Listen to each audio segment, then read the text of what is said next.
முதல் வாசகம். யாருக்கு ஊழியம் செய்வீர்கள் என்பதை நீங்களே இப்போது முடிவு செய்யுங்கள். யோசுவா நூலிலிருந்து வாசகம். அதிகாரம் 24, இறை திருவசனங்கள் 14 முதல் 29 முடிய. அந்நாள்களில் யோசுவா மக்களிடம் கூறியது: ஆண்டவருக்கு அஞ்சி உண்மையோடும் நேர்மையோடும் அவருக்கு ஊழியம் புரியுங்கள். நதிக்கு அப்பாலும் எகிப்திலும் உங்கள் மூதாதையர் பணிந்து வந்த தெய்வங்களை விட்டு விலகுங்கள். ஆண்டவருக்கு ஊழியம் புரிவது தீயதென்று உங்கள் பார்வைக்கு தோன்றினால், உங்கள் மூதாதையர் நதிக்கு அப்பால் பணிந்து வந்த தெய்வங்களுக்கோ, உங்கள் நாட்டில் உங்களுடன் வாழும் எமோரியரின் தெய்வங்களுக்கோ இவர்கள் யாருக்கு ஊழியம் செய்வீர்கள் என்பதை நீங்களே இப்போது முடிவு செய்யுங்கள். ஆனால் நானும் என் வீட்டாரும் ஆண்டவருக்கே ஊழியம் செய்வோம். மக்கள் மறுமொழியாக, ஆண்டவரை கைவிட்டு வேற்று தெய்வங்களை வணங்குவது எங்களிடத்தை அறவே நிகழாதிருப்பதாக. ஏனெனில் எங்கள் கடவுளாகிய ஆண்டவர் எங்களையும் எங்கள் மூதாதையரையும் அடிமைத்தன வீடாகிய எகிப்து நாட்டிலிருந்து வெளியே கொண்டு வந்தார். எங்கள் கண்முன் இப்பெரிய அடையாளங்களை செய்தார்.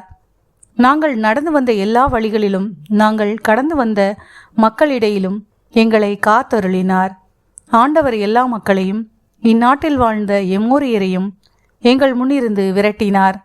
நாங்களும் ஆண்டவருக்கு ஊழியம் புரிவோம், ஏனெனில் அவரே எங்கள் கடவுள் என்றனர். யோசுவா மக்களிடம், உங்களால் ஆண்டவருக்கு ஊழியம் செய்ய இயலாது, ஏனெனில் அவர் தூய கடவுள். அவர் வேற்று தெய்வ வழிபாட்டை சகிக்காத கடவுள். உங்கள் குற்றங்களையும் பாவங்களையும் அவர் மன்னிக்க மாட்டார். ஆனால் நீங்கள் ஆண்டவரை கைவிட்டு வேற்று தெய்வங்களை வணங்கினால் அவர் மீண்டும் உங்களுக்கு தீங்கு செய்வார். உங்களுக்கு நன்மை செய்த அவர் உங்களை அழித்து விடுவார் என்றார். மக்கள் யோசுவாவிடம், இல்லை, நாங்கள் ஆண்டவருக்கே ஊழியம் புரிவோம் என்றனர். யோசுவா மக்களிடம், ஆண்டவருக்கு ஊழியம் செய்ய அவரை நீங்களே தெரிந்து கொண்டீர்கள் என்பதற்கு நீங்களே சாட்சிகள் என்றார். அவர்கள், நாங்களே சாட்சிகள் என்றனர். இப்பொழுது உங்கள் நடுவில் உங்கள் வேற்று தெய்வங்களை விலக்கிவிடுங்கள். இஸ்ரேலின் கடவுளாகிய ஆண்டவரிடம் உங்கள் இதயங்களை திருப்புங்கள் என்றார்.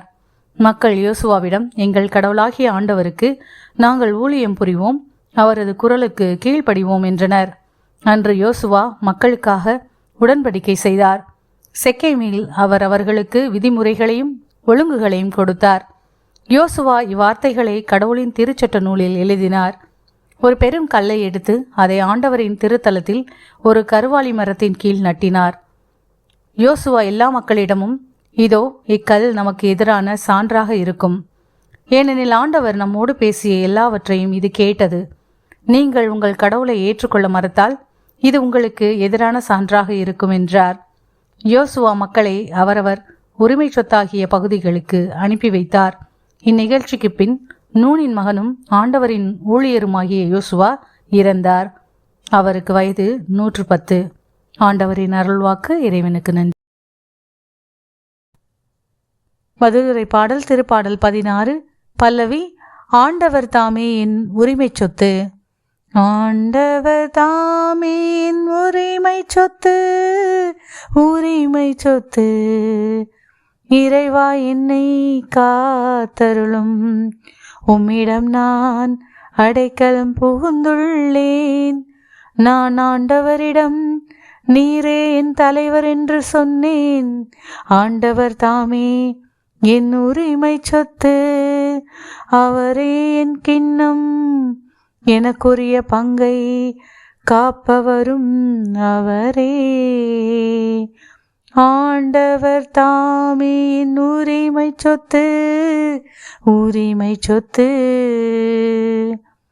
எனக்கு அறிவுரை வழங்கும் ஆண்டவரை போற்றுகின்றேன்.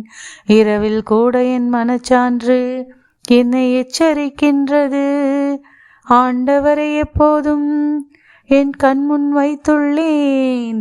அவர் என் வலப்பக்கம் உள்ளார், எனவே நான் அசைவுறேன். ஆண்டவர் தாமே என் உரிமை சொத்து, உரிமை சொத்து. வாழ்வின் வழியை நான் அறிய செய்வீர்.